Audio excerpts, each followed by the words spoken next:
Hello everyone, how are you doing? This is MD Tech here with another quick tutorial. In today's tutorial, I'm going to show you guys how to remove someone from your restricted list on Facebook. So perhaps you've restricted someone's visibility to seeing your posting history and you've changed your mind and you want to unrestrict them, or perhaps you did it by mistake.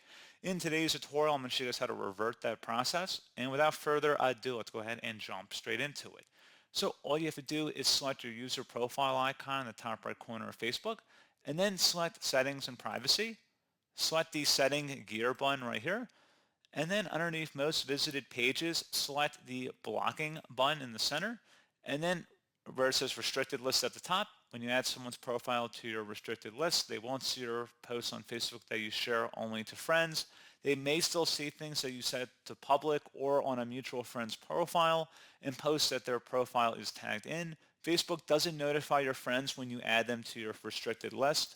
Select the Edit button, and then if you wanted to remove someone from the restricted list, select the See Your Restricted List button right here. Anyone that be listed in here, you could just exit them out to remove them from the restricted list, and then you can just close out of here to save it. And that's all you would have to do. So pretty straightforward process, guys. And as always, thank you for watching. I do hope I was able to help you out, and I do look forward to catching you all in the next tutorial. Goodbye.